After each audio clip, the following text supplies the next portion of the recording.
But at that point of time, I was only thinking, why me? And what is this? And it was burning like somebody had put me on fire. My siblings had put towels and, wrapped all the mirrors in that, all the rooms and washrooms.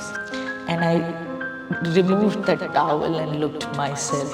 I barely could see properly, but I was just seeing from every angle and just crying and crying and crying and crying.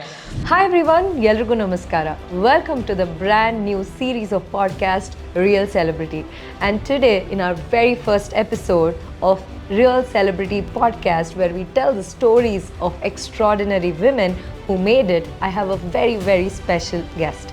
And before I introduce her to you, this podcast is going to be inspiring millions of women, and with that vision, we have started this series. This is going to tell you real stories of real women who have achieved extraordinary success in their life and their journey towards where they are today. So let's get started. And once again, welcome back to Real Celebrity, powered by C. Krishna Chetty Group of Jewelers.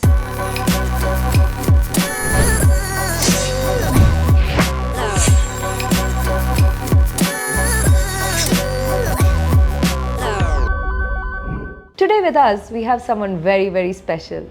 I met this amazing woman 5 years ago when we started Karnataka Women Achievers Awards. And her story is something which is going to blow your mind. And today's podcast is going to let you understand how important it is to raise above the storms. So let's get started. And today we have Pragya Prasun ma'am, who is an acid attack survivor and today runs an NGO helping thousands of victims from her non-profit organization, Atijeevan Foundation. Ma'am, welcome to Real Celebrity Podcast, and we're so happy to have you here. Thank you so much for having me here. Yes, ma'am. So I know a lot of people, when you go to their podcast or interviews, I'm sure the first thing that they would like to know from you is, how did this happen? But I'm more keen on knowing what happened after that and what was it before that. Yes, there is an incident which changed your life, but who were you before that and who did you become after that?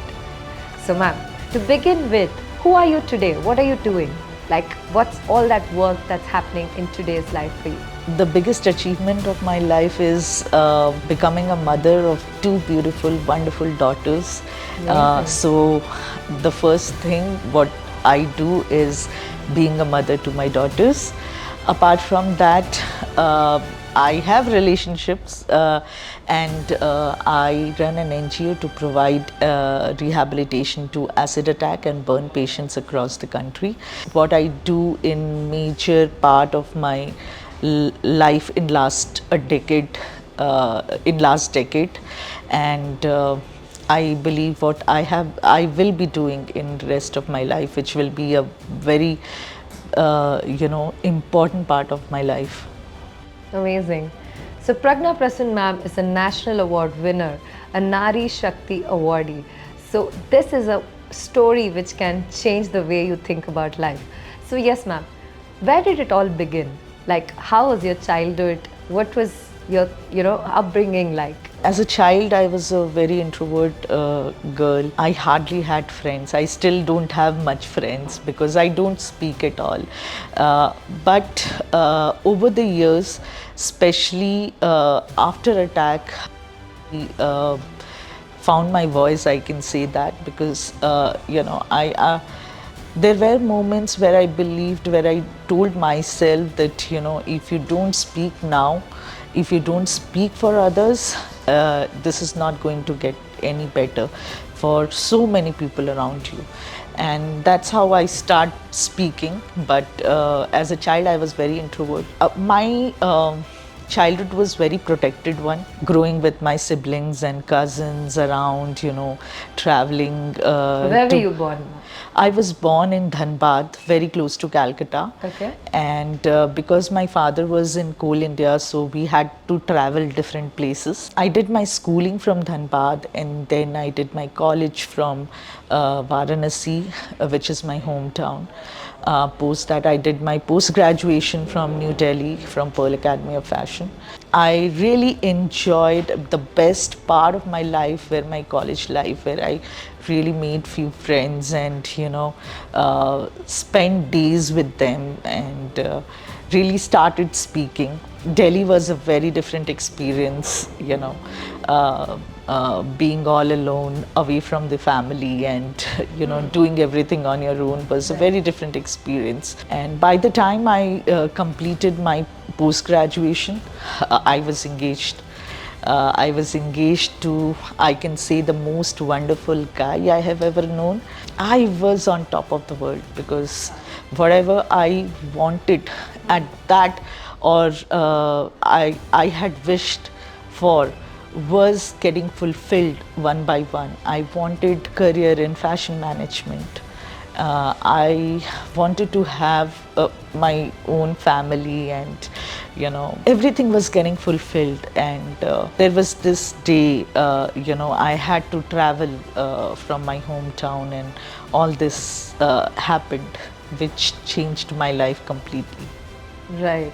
So before I get there, if I have to ask you, at what age did this happen? I was 23 years You were old. 23. So going a little back, as a child, as a as a college-going student, or what did you aspire to become, and what were your thoughts, and where did you see yourself then? Oh, when I was a child, I was in school, I always wanted to become a doctor, because so many people suffering around me. I could see that, doctors are the God for them. And I could see that doctors could heal everything. They could, make a sick person healthy. And that was very big influence in my life. And I always wanted to become a doctor, till the time I realized that science is not my cup of tea. And I need to look for another path where I can still, do something. And then I realized, this, I started reading, I was reading, there were magazine Vogue and all coming, Marie Claire and all coming to my home, and I was reading, and, I was very fascinated with the then, Manish Malhotra and all, all those, in our teenage days. And I told that, this is something I really want to do. Interesting. Yeah. So you've done your fashion degree. Where did Yeah. you do this, and what's it about? I did my fashion management, post-graduation in fashion management from Pearl Academy of Fashion. Okay, nice, interesting. So, yeah, that was like after, when I realized that, I cannot become a doctor because I cannot study science anymore. I chose this path. I always wanted to help people. That was something, that was my fundamental, wish, or you can say, what I always wanted to do. And becoming a doctor was Aligned to it. Yeah, Right. was very much aligned to it. So, yeah, but I had to choose another path, because That's really interesting. I did not know you have a fashion, post graduation in fashion management. Well, ma'am, after all of this, tell us about that day. What happened? well, as I said, I was on top of the world. I was the happiest girl. So you had just met the man of your life. And I got married on 18th of April. 18th of April. 18th of April 2006, and I was very happy. I was like really very happy. And on 30th of April, I had to travel to Delhi. Okay. You got married on 18th of April, And on 30th of April, I had 30th to of travel to Delhi to attend my campus placement, which was from 2nd of May to 5th of May. Okay. Same day, my grandfather died. And I just wanted to be with my father. But my father told this is very important for you. Your campus placement, your interviews are very important. So you should go to Delhi. And with heavy heart, I, boarded the train all alone. And it was past 2 a.m. when I was sleeping. I woke up with, all burning sensation over my body because this jilted man wanted to marry me, threw acid on me. He was following me from my hometown Varanasi in the same train, and when he saw that everyone in the train in that bogie is fast asleep, he came inside the coach and threw acid on me. Oh my God. And did you know this man? Yes, we like he used to stay very close to my home in Varanasi. So yes, he was a known person, and there was a marriage proposal from him, which like me and my parents rejected, because of which he threw acid on me. Okay. So, what happened after that? And what was your immediate reaction to it? Like, what? I mean, I can't even imagine being there, honestly. But what was it like being there? When I opened my eyes, I could just see fumes coming out of my body, and it was burning like somebody had put me on fire. And it was so painful, and I was not aware what to do. I couldn't even think what to do. I was just screaming and crying that it's burning, it's burning, it's burning, help me. And all the fellow passengers, because when you're on fire, you're on fire. People see that you're on fire. But when it's a liquid which is put on your body and it is just melting away your flesh, people don't even know what is being done on you, and they don't know how to help you. So rest of the passengers, they just ran away from that coach. And there was only this one girl who was of similar age like mine, and she really wanted to help me, but when she tried touching me, my clothes, my hand, her hands also got burned, and then she backed off. And then she was just watching me. Unlike other passengers, they just ran away from that compartment. And then somebody pulled the chain, train chain, and the train stopped in middle of nowhere. Then there was this doctor in another compartment, a female doctor, who got to know that there is some girl who is burning. She just heard those lines and she ran towards my coach. When she ran, she saw me. She realized immediately that it's an acid attack. And the first thing what she did was covered my body with her white dupatta. So by that time, it was like 15-20 minutes. By that time, all my clothes had melted away, and I was almost like without clothes on my, like there were no clothes on my upper part of the body. So she covered my body with her white dupatta. And she took me towards the toilet area. And she asked that other girl who was just watching me from backside, she asked her to put water on me. And then, these were the only two women who helped me, in spite of so many people traveling in that train on that very day. And these two women called my parents at night, and they asked to come to a particular station on that night, and they informed my parents. They informed the railway police to be available on the next station to take me out. So these two women helped me for my life, I can say. And so this was on April 30th, April 2006. Yes, physically you were in pain, but what was the emotions that you had at this point of time when you actually got to know from the doctor that it was an acid attack? I had never heard about this term, acid attack, till that time. I was very much protected, environment where I don't hear or see any kind of misery around me till that time. Happy child, enjoying my life, doing what I want to do, have never seen any kind of misery. But at that point of time, I was only thinking, why me And what is this? Why it is so, why I am in so much pain, why it is burning like, anything. And I had no clue what is happening. The doctor just told me to close my eyes. The acid should not go into my eyes because it can destroy the eyes, and any like, even if you inhale the fumes of the acid, it affects your lungs. If it goes inside your mouth, it will melt away your food pipe. So she just instructed me to close my mouth, close my eyes, and just stay awake. I should be conscious. And she was continuously talking to me. It was like I had no clue what is an acid attack. Right.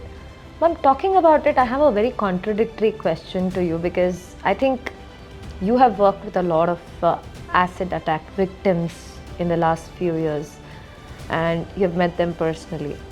But on the other side, what is that can make a person to become so inhuman that he or she goes to an extent to harm somebody so dangerous and so heinous that it can actually take off their life?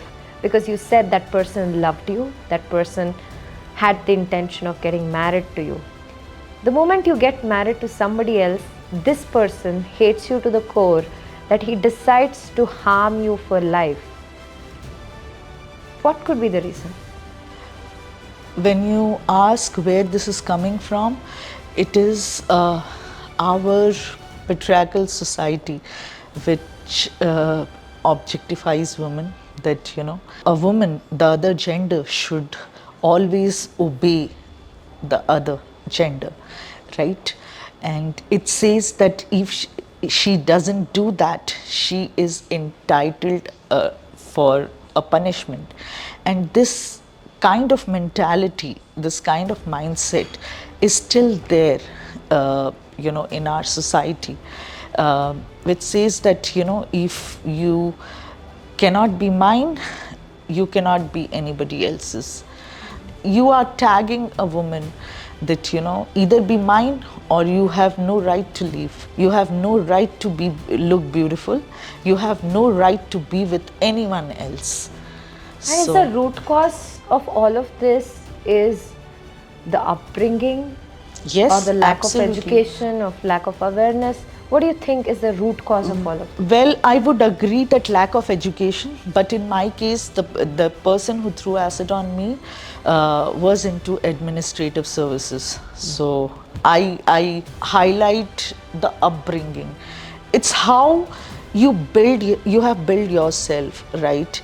If you have been in that kind of toxic environment, in that kind of toxic relationships with your parents or with your siblings or with maybe relatives, and you have seen people in toxic relationships, in you have been bitten for everything and anything, and you have seen your mother always been obliged to your father. There is no respect from your father towards your mother. She has always been beaten or abused, or you feel that it is your right to punish any woman in your life, right? You feel that you are the superior. Like you don't give that respect to the other gender. Right, and when you don't see it around you, you really don't do it in whole of your life. True. It's with children, they say that they don't learn what you say, they learn what you do. So it's probably that's where it all comes from. And if this person who loves you could do this to you, I think he never really loved you. Absolutely. He just wanted you. Yeah, right? Absolutely. So yes, you're already married for 17 years. 17 days, just married, and this happened. What was the reaction of the family? Yes, parents were hurt and things like that. What was your partner's reaction? I mean, I've seen your pictures, you look so beautiful. Thank you. And even now you don't look anything lesser, I must admit that. I love the positivity you carry. The way we feel when we meet you is amazing.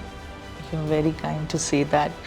Um, Initially it was like very shocking for everyone in my family, and for my in-laws, for my husband. We didn't know what to do. From here on, how to get my treatment, what is the next step? There was a legal battle which we knew that we need to fight rest of our life. And there was this medical battle which my parents, I was in ICU, I was unconscious for next 17 days. But my parents were aware that this is going to take a lot of time. And they were aware that, the consequences of all this, what has happened, very, very tough on me and on them as well. So, yeah, initially it was very difficult, but my husband was there. He was there the very next day on 1st of May. And he was there for till the time I came out of the ICU. And I am so, so blessed to have a supportive family, a very, very supportive husband. Because of them only I am alive. I can say whatever I am doing it, I am only What's doing sir's because name? His name is Sanjay. Sanjay. Sanjay sir, hats off to you. And I think men like you are required for the world to become better. So thank you so much. Well, ma'am, I just have this thought in my mind. How did it feel like for you to look at the mirror for the first time after this happened? Like, what was that emotion? I think you would be the best person to tell me that.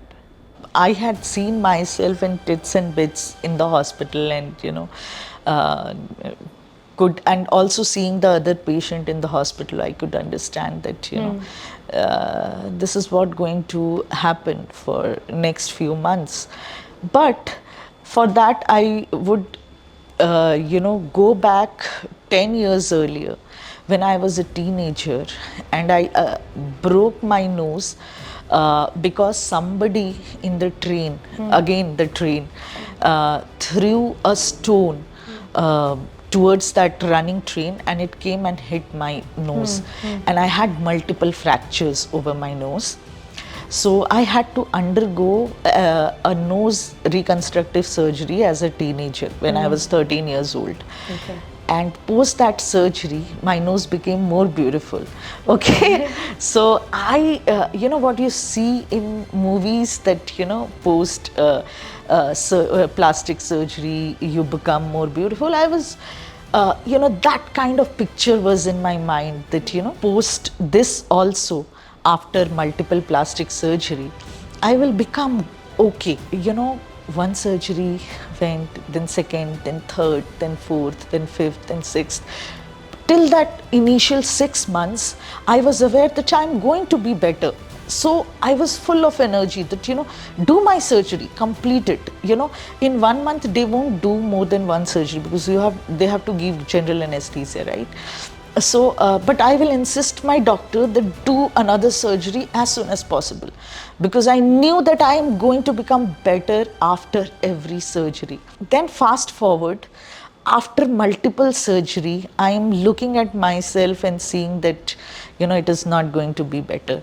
Then again to that day when I saw that, image of myself when I was discharged 3.5 months after the acid attack, I came to hotel, a room in Delhi, and so before my coming to that room, my siblings had put towels and wrapped all the mirrors in that all the rooms and washrooms. So at the night when everybody was fast asleep, I went to washroom and I removed that towel and looked myself so that nobody could see that I am seeing it. I was just sitting in that toilet and crying and just looking what is I barely could see properly, but I was just seeing from every angle and just crying and crying and crying and crying. When I came out, my mother realized that, I have seen, and it was midnight. And then they discussed, but nobody told me anything, or nobody even asked me, because it was that time that they wanted me to be at that moment, realize everything, that it's whatever they wanted to do. And I think for couple of hours I was just crying without any reason. Just crying, tears were just coming out of my eyes without any reason.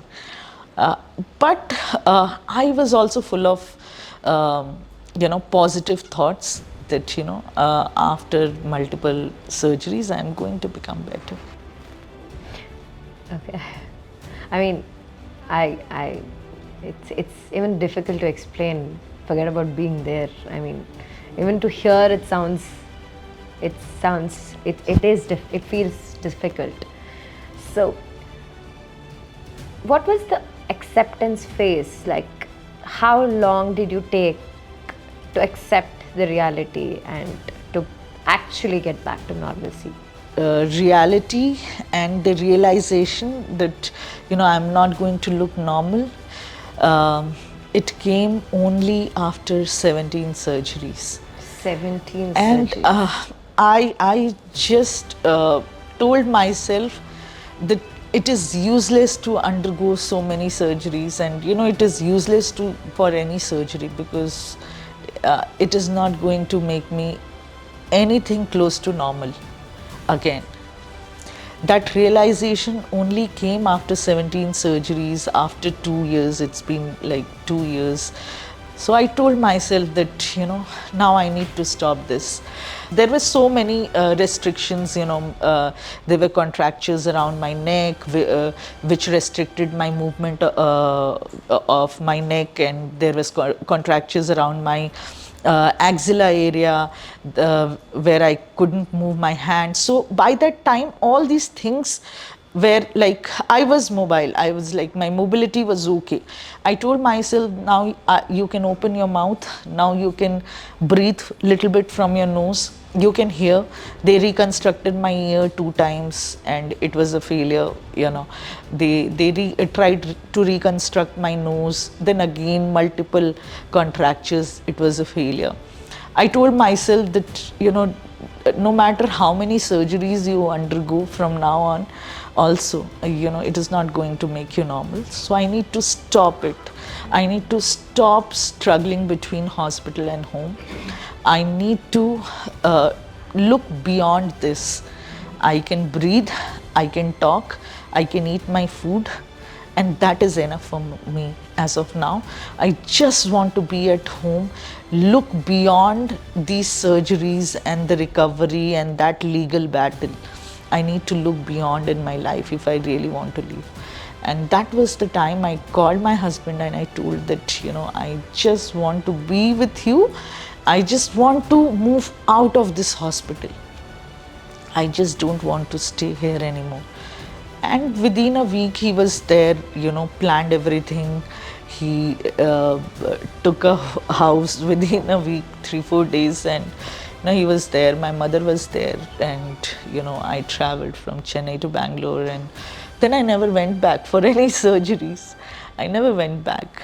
I told I'm okay. I can breathe, I can eat, I can walk, I can do any normal things, and that is enough for me. Right. That's amazing. I mean, you just decided, okay, this is it. I'm going to keep it the way it is and I'm going to go forward. And when I was introducing you, we were talking about this storm, raising after the storm. This is something which, which is the peak of its tragic incident anybody can face. And you have walked through it. Like you were saying, I was positive with the surgeries as well. I was like, when is it going to happen next? And I'm going to get it done so that I can get back to normal. I think that itself shows the kind of courage that you had to bounce back. However, after all of this, which was that moment you decided, no, I'm going to raise above all of this and I'm going to create a difference, I'm going to make a difference, and I'm going to help a lot of people? What is that moment which made you think like this? So there were multiple incidents from the time I was in the hospital for my initial recovery. For 3.5 months I was in a government hospital, and that experience was heart-wrenching. Every day I will see patients coming in the hospital in so much of pain, and most of them, they came from an underprivileged background where they were not even aware what is happening with them, how they can recover from it, and what should be the next step. Unlike them, I realized and I was very curious about my treatment, because I was aware what plastic surgery can do. And I was very much aware that, I had 2 plastic surgeons in my own family. So I kept talking to them. I kept asking them, what is next? How can I be more better? Who is the best doctor in the country I can, talk to, I can meet? So I was aware about the whole treatment, the whole procedure and all, everything. And I could see people, because of lack of awareness, their recovery became more difficult. Correct.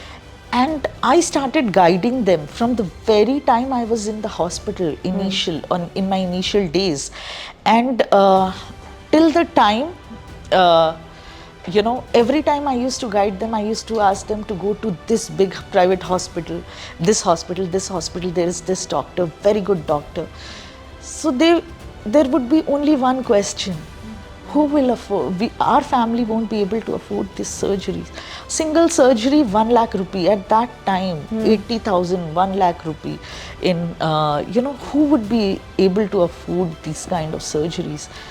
And that stuck me in my head that, no matter how much I help them, guide them, I will never be able to make them recover, because I am not helping them in their surgeries, which is the crucial part of their recovery. And that realization was always like there, that, how can I help them with their surgery? I wish there was, a God who could give me lakhs and lakhs of rupees so that I can do this. And, and then there was one moment in 2013. I went to Mumbai.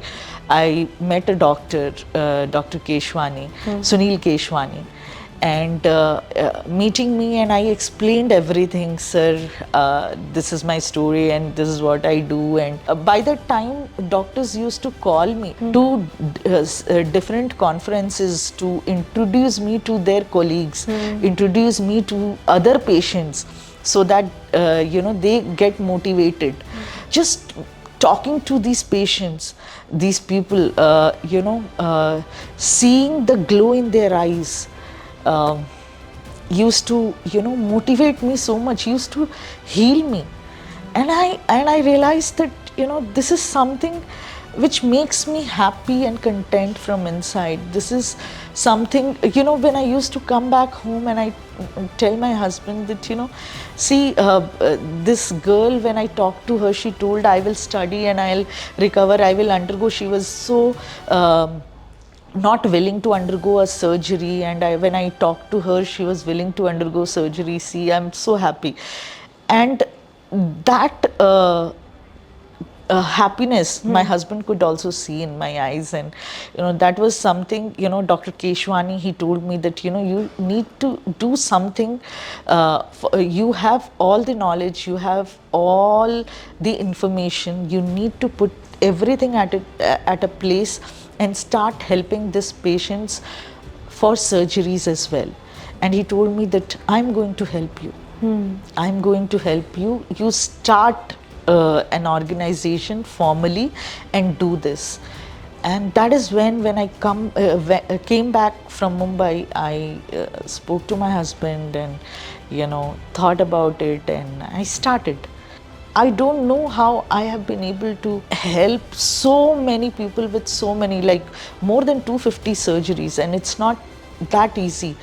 Uh, Over the last 1 decade, I don't know how I have been able to help them. It just happened, and I believe in, when your intentions are true, when you really want to do something, the universe will conspire. It really Absolutely. does. I really wanted to help. I really wanted to help people, help them recover from their pain. I always wanted to do it from my childhood, and I believe this manifestation has come back to me, and in this form, and gave me this opportunity to guide and help people. Ma'am, thank you. Thank you for sharing that. And that is so deep for anybody to even understand. I think if the world starts looking at their life in this aspect, things are going to get a lot better. I think true intention is something which is going to guide us towards something exponential, and I think universe itself will conspire that ability and capability in us, and it will make us the facilitator to kind of do something big. Absolutely. Right? I think what better example can prove this? So how many acid attack survivors have you so far guided, helped? And what does So we Atijeevan have a Foundation? network of more than 500 acid attack and burn patients across the country, and it's not like there are lakhs and lakhs of patients around. I cannot help each one of them. Correct. But deeply burned patients, whom and who are underprivileged, who cannot afford their surgeries, who cannot afford their education, or they don't even know what to do the next. Right. So we support these patients one at a time. I believe every individual is very important to me. Has changed my life in some way or the other, and I believe that one by one I'll One be at able a to. time. Yeah, Amazing. absolutely. So, how did this national award happen? Nari Shakti Award.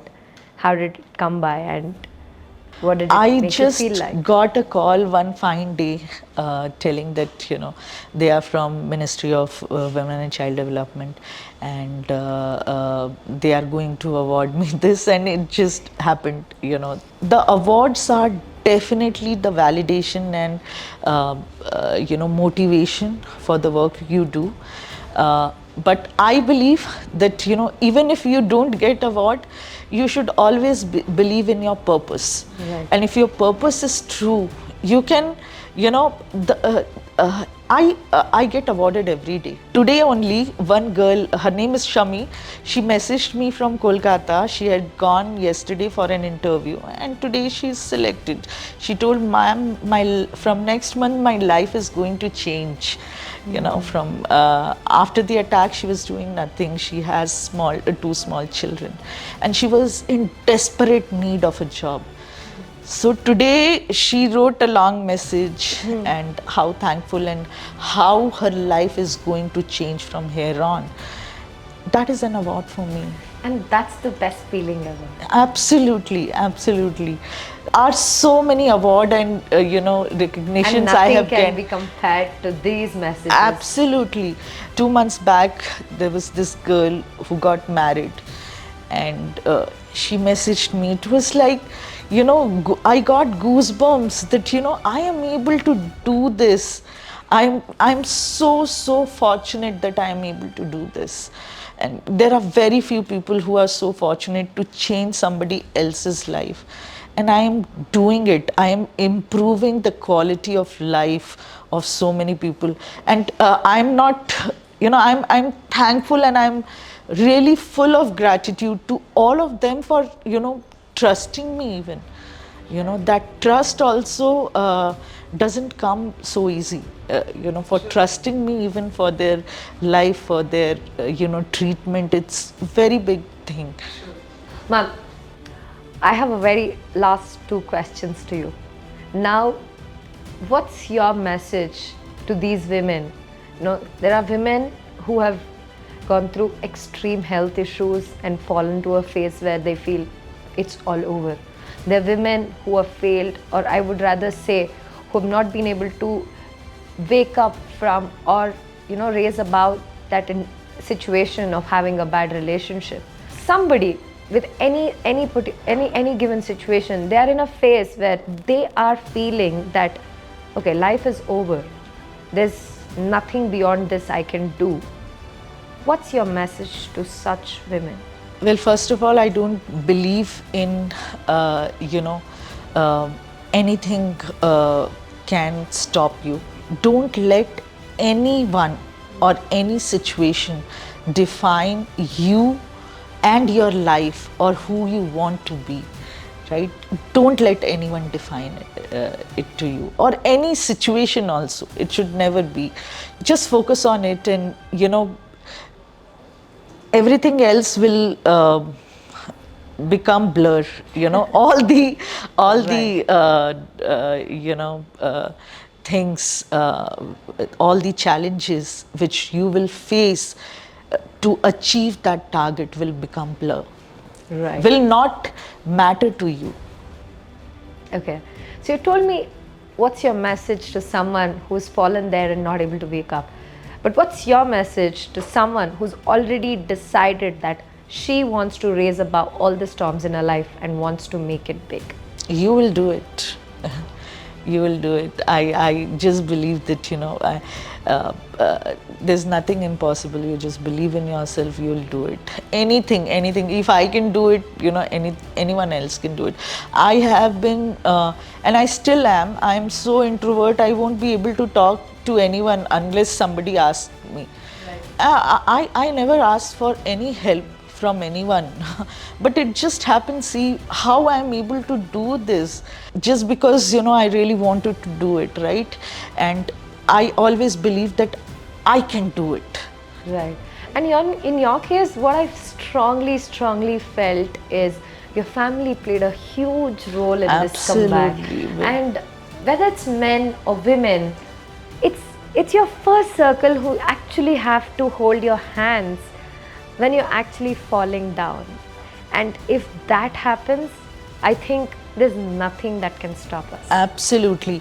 And I would also like to add that there may be people whose families are not that supportive. You can find someone, it could be your friend, it could be someone who believe in you, and then try to achieve what he believes in you, and what you want to do, what you believe you can do. Absolutely. Right? And you can do it.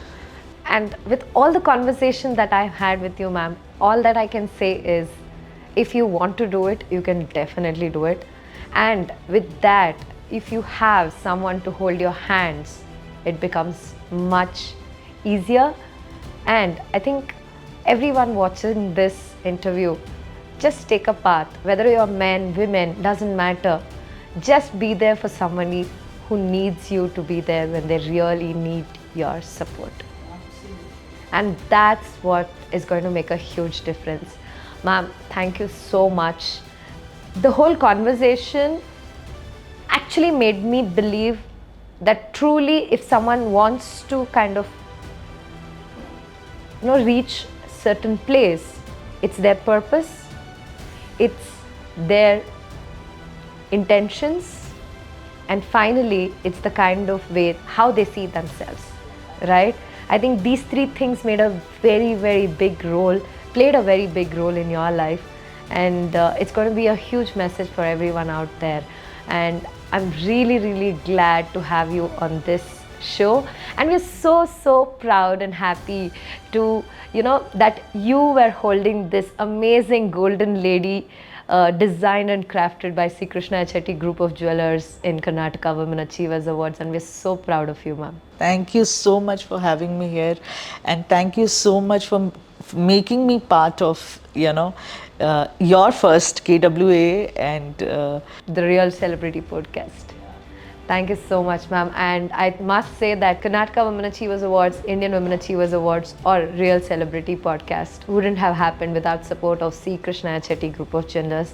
I think this is the jewelry which actually makes every woman feel beautiful. And thank you so much for wearing C. Krishna Chetty Group of Jewelers beautiful jewelry as a neck piece and your bracelet, ma'am. Thank you so much. I'm sure that you've always loved being here with CKC, right? Absolutely. It's a beautiful place and beautiful collection they have. Thank you. So yes, even I'm wearing this beautiful signature hand piece. That's my ring, and I'm wearing a nice loops here. So yes, get in touch. There's a description here. You can get all the details. And finally, ma'am, before I let go, what's your message to young girls who are watching these videos, and what's that you got to tell them? Do whatever you want to do. Just enjoy your life. Enjoy being there and, achieve your dream. Don't let anyone, stop you for achieving that. Thank you so much, ma'am. It's such a pleasure having you with us, and thank you so much for joining us. I really, really wish you all the very best, and may you be that facilitator to help many more women. And I really wish that parents give a very good upbringing to their sons or their girls, that nobody goes to an extent to harm anybody. And that was the first ever episode of Real Celebrity Podcast, brought to you by C. Krishna Chetty Group of Jewelers. And I'm sure with one episode, if you have been so inspired, can you imagine how amazing it would be to listen to the stories of Indian women who have done exceptionally big in their life and crossed all those hurdles to achieve and reach where they are today. I'm sure this podcast is not just going to tell the stories of these extraordinary women, but also is going to make a way to create a lot more stories in our country. So stay tuned. I'm going to see you soon with a brand new episode with another extraordinary women. See you soon.